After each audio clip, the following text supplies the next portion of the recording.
चारों दोस्तों ने कॉलेज की छुट्टियों में सोचा, चलो इस बार पहाड़ों की सैर करते हैं, और बना डाला मनाली का प्लान।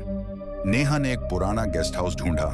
थोड़ा अजीब लग रहा था, पर सस्ता था तो सब मान गए। सुबह सुबह वो निकले सफर पर, हंसी मस्ती और म्यूजिक के साथ। किसी को नहीं पता था कि यह ट्रिप उनकी जिंदगी बदल देगा। रास्ते भर सब हंसते गाते रहे, पर एक मोड़ पर नेहा की आंखें कुछ ढूंढने लगी और शीशे में कुछ दिखा जो बाकी कोई नहीं देख पाया। और फिर वो बुजुर्ग औरत दिखाई दी जो बिना पलक झपकाए बस घूरती रही, और फिर सब चुप हो गए। घने जंगलों के बीच एक पुराना सा गेस्ट हाउस, कविता कॉटेज, नाम भी अजीब था, और हवा में कुछ भारीपन। बाकी सब नजारों में खोए थे, पर नेहा को लगा जैसे खिड़की से कोई झांक रहा हो। पर्दा हिला था, हवा नहीं थी। दरवाजा खोला एक बेमन से दिखने वाले बूढ़े ने। बस चुपचाप चाबी दे दी, जैसे वो इनका इंतजार कर रहा हो बहुत वक्त से। अंदर हर चीज जैसे बीते वक्त की गवाही दे रही थी। नेहा ने जो तस्वीर उठाई, उसमें जो लड़की थी, उसकी आंखें जानी पहचानी लगी। रात होते ही माहौल और भारी हो गया, और नेहा की आंखें एक पल के लिए डर से फैल गईं, जैसे पेड़ों के पीछे कुछ सफेद सरका हो। सब गहरी नींद में थे, पर नेहा की नींद टूटी। किसी के चलने की आवाज आई, जैसे कोई पास में पायल पहनकर चल रहा हो। नेहा ने दरवाजा खोला, और वो लंबा सुनसान कॉरिडोर, जहां सिर्फ एक परछाई दिखी जो एक पल में गायब हो गई। उसने धीमे कदमों से हॉलवे की ओर बढ़ना शुरू किया, लेकिन पीछे से दरवाजा खुद बंद हो गया, और जमीन पर ठंडी धुंध रेंगने लगी। आईने में किसी लड़की की झलक, सफेद साड़ी में बाल चेहरे पर। नेहा ने पलटकर देखा, वहां कुछ नहीं था। और फिर बत्ती चली गई। किसी ने उसके कंधे पर हाथ रखा, और कानों में सिर्फ एक धीमी सी फुसफुसाहट, नेहा। सुबह सुबह सिया की नींद खुली और देखा नेहा खिड़की के पास खड़ी थी। नजरें कहीं दूर पे थीं, जैसे रात उसने सोया ही नहीं हो। बाकी सब नाश्ते की मस्ती में थे, लेकिन नेहा बस टेबल पर अजीब पैटर्न में उंगलियां चला रही थी, जैसे किसी मंत्र की लय हो। आईने में खुद को निहारते हुए एक पल ऐसा आया जब आईना मुस्कुरा गया, लेकिन नेहा नहीं। सिया को अब डर लगने लगा था, और जब उसने आरव से बात की, तभी पीछे से बिना आवाज के नेहा गुजर गई, आंखें झपकाए बिना। और उस रात नेहा अपने आप से कुछ बड़बड़ा रही थी। उसकी परछाई दीवार पर अलग दिशा में हिल रही थी, जैसे वो नहीं रही। रात के सन्नाटे में सिया की नींद टूटी, जैसे बिस्तर के नीचे कोई नाखून रगड़ रहा हो। आवाज हल्की थी, पर डर भारी। उसने हिम्मत करके झांका, और एक पल के लिए देखी दो जलती हुई आंखें। सिया का खून जैसे जम गया, और तभी दरवाजा अपने आप खुला, और नेहा वहां खड़ी थी। चेहरे पर एक अजीब सी सफेदी, और होठों से निकला, तुमने उसे देख लिया ना। सिया पीछे हटती गई, और नेहा धीरे धीरे आगे बढ़ी, पर उसके पांव जमीन से ऊपर थे, जैसे हवा में तैर रही हो। और फिर नेहा की आवाज बदल गई, एक डरावनी चीख के साथ।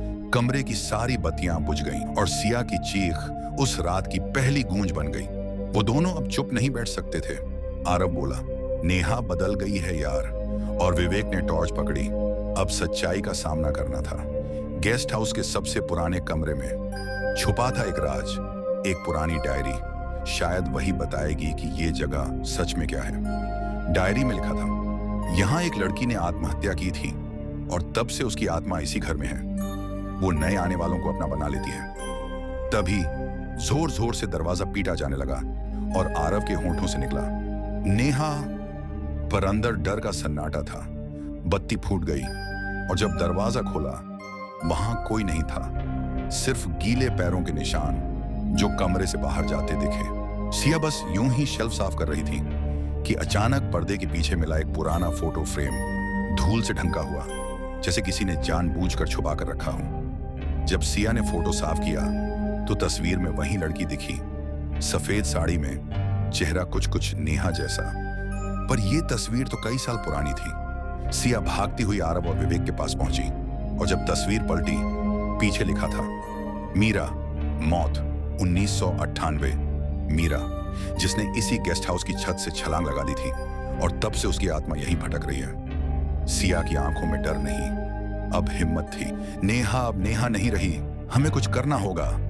और आरव ने मोमबत्ती उठाई। लड़ाई अब शुरू होने वाली थी। धीरे धीरे नेहा सीढ़ियां चढ़ती जा रही थी। चेहरे पर कोई हाव भाव नहीं, बस आंखें खुली थीं और बाल उड़ रहे थे, जैसे कोई और उसे ऊपर बुला रहा हो। छत पर पहुंचकर नेहा रेलिंग के पास खड़ी हो गई और पीछे धुंध में मीरा की परछाई उभर आई, वही आत्मा जिसने पहले भी किसी को खुद में समा लिया था। सिया दौड़ती हुई पहुंची। नेहा रुक जा! उसकी चीख छत पर गूंजने लगी। आरव और विवेक भी पीछे थे, लेकिन अब बहुत देर हो चुकी थी। नेहा ने धीरे से सिर घुमाया और उसकी आंखें नीली रोशनी से चमक उठी। आवाज उसकी नहीं थी। मीरा कभी नहीं गई।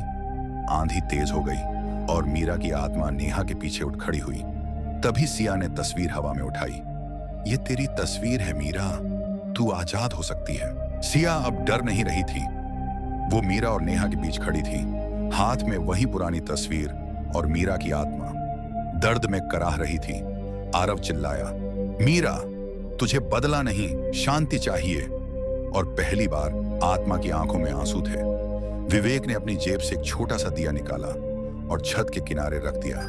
उसकी लौ में जैसे मीरा को रास्ता दिखा। मीरा की आत्मा धीरे धीरे सफेद रोशनी में बदलने लगी और आसमान की ओर उड़ गई, और नेहा जमीन पर गिर पड़ी जैसे किसी बुरे सपने से जागी हो।